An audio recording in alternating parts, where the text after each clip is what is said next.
महिलाओं के आरक्षण का विरोध करके कांग्रेस ने फिर एक बात सिद्ध कर दी।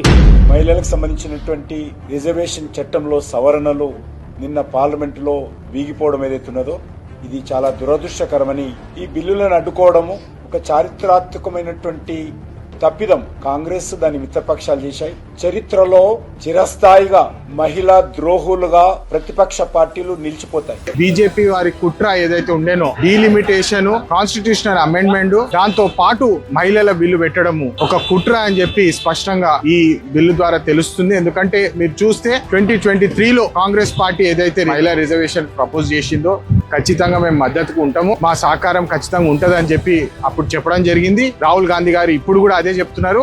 కానీ వీళ్ళకి చేయాలని లేదు. ఆర్ఎస్ఎస్ ఐడియాలజీ ప్రకారము, బీజేపీ ఐడియాలజీ ప్రకారము మహిళలకు సురక్షణ గాని వాళ్ళ హక్కులు గాని ఇచ్చే ఉద్దేశం లేదని చెప్పి స్పష్టంగా తెలుస్తుంది. ఎందుకంటే మహిళల బిల్లు సెపరేట్ గా పెట్టి ప్రపోజ్ చేసి ఉంటే ఖచ్చితంగా ఈ బిల్లు పాస్ అయిపోయేది. కానీ వాళ్ళు కాన్స్టిట్యూషన్ అమెండ్మెంట్ అని చెప్పి 2011 సెన్సెస్ సైట్ చేస్తూ కొత్త సెన్సెస్ చేయకుండా మరి ఎవరైతే ఇప్పటి వరకు బీజేపీ పార్టీ మద్దతు ఇస్తున్న రేప్ కాన్విక్ట్స్ ఎవరైతే జైల్లో ఉన్నారో వాళ్ళని బయటికి తీసుకొస్తూ మహిళల అగేన్స్ట్ ఏదైతే కుట్రలు చేసి క్రిమినల్ యాక్ట్స్ చేసి రేప్ చేసి వాళ్ళకి టికెట్లు ఇచ్చి వాళ్ళని గెలిపించి వాళ్ళు మంచి మంచి స్థానాలలో పెట్టింది బీజేపీ పార్టీ అని చెప్పి ఈరోజు స్పష్టంగా తెలుస్తుంది.